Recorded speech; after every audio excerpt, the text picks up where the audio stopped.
Good evening and welcome to my channel.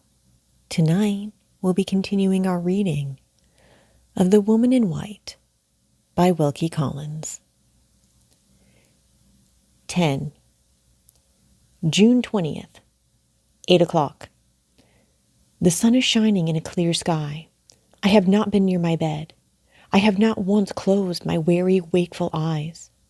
From the same window at which I looked out into the darkness of last night, I look out now at the bright stillness of the morning. I count the hours that have passed since I escaped the shelter of this room by my own sensations, and those hours seem like weeks. How short a time, and yet how long to me, since I sank down in the darkness here on the floor, drenched to the skin, cramped in every limb, cold to the bones, a useless, helpless, panic-stricken creature. I hardly know when I roused myself. I hardly know when I groped my way back to the bedroom and lighted the candle and searched, with a strange ignorance at first of where to look for them, for dry clothes to warm me. The doing of these things is in my mind, but not the time when they were done.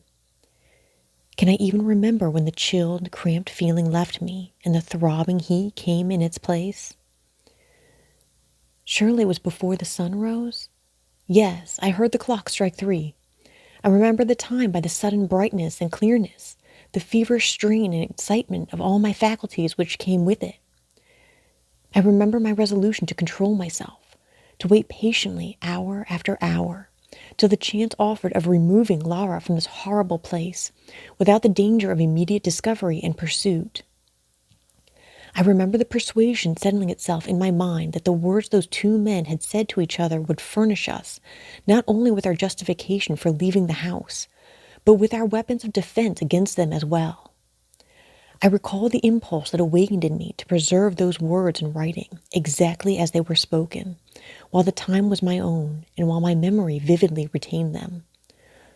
All this I remember plainly. There is no confusion in my head yet.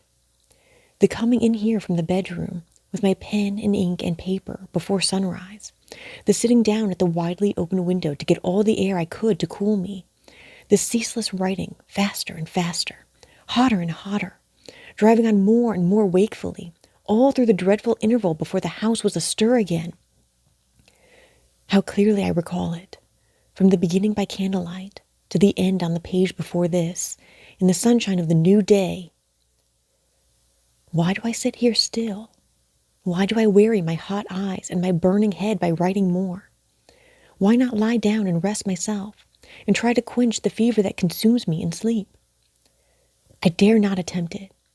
A fear beyond all other fears has got possession of me. I am afraid of this heat that parches my skin. I am afraid of the creeping and throbbing that I feel in my head. If I lie down now, how do I know that I may have the sense and the strength to rise again? Oh, the rain, the cruel rain that chilled me last night. 9 o'clock. Was it 9 struck or 8? 9, surely?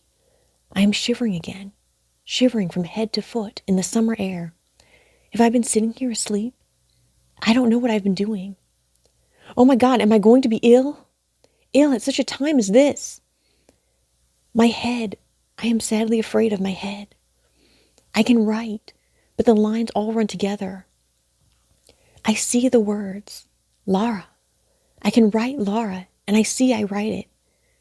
8 or 9, which was it? So cold, so cold.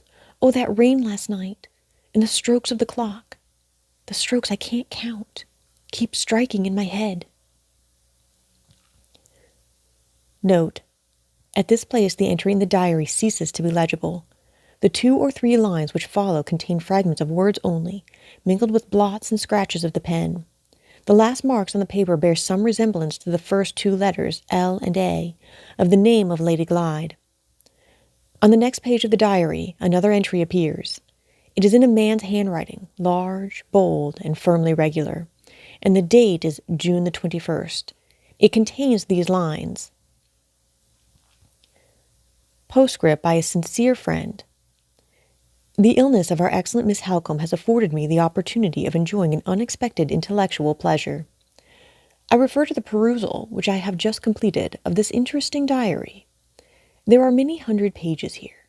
I can lay my hand on my heart and declare that every page has charmed, refreshed, delighted me. To a man of my sentiments, it is unspeakably gratifying to be able to say this. Admirable woman. I allude to Miss Halcombe. Stupendous effort. I refer to the diary.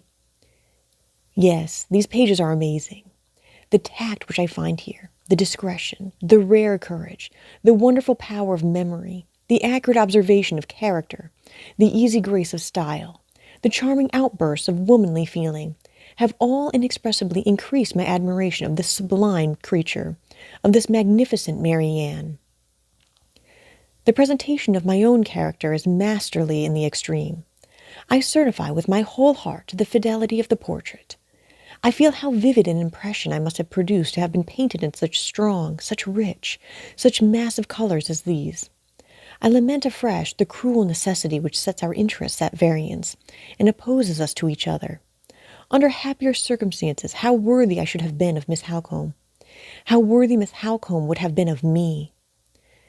The sentiments which animate my heart assure me that the lines I have just written express a profound truth. Those sentiments exalt me above all merely personal considerations. I bear witness, in the most disinterested manner, to the excellence of the stratagem by which this unparalleled woman surprised the private interview between Percival and myself, also to the marvelous accuracy of her report of the whole conversation from its beginning to its end. Those sentiments have induced me to offer to the unimpressionable doctor who attends on her my vast knowledge of chemistry and my luminous experience of the more subtle resources which medical and magnetic science have placed at the disposal of mankind. He has hitherto declined to avail himself of my assistance. Miserable man! Finally, those sentiments dictate the lines, grateful, sympathetic, paternal lines, which appear in this place. I close the book. My strict sense of propriety restores it, by the hands of my wife, to its place on the writer's table. Events are hurrying me away. Circumstances are guiding me to serious issues. Vast perspectives of success unroll themselves before my eyes. I accomplish my destiny with a calmness which is terrible to myself. Nothing but the homage of my admiration is my own. I deposit it with respectful tenderness at the feet of Miss Halcombe. I breathe my wishes for her recovery. I condole with her on the inevitable failure of every plan that she has formed for her sister's benefit. At the same time, I entreat her to believe that the information which I have derived from her diary will in no respect help me to contribute to that failure. It simply confirms the plan of conduct which I had previously arranged. I have to thank these pages for awakening the finest sensibilities in my nature, nothing more.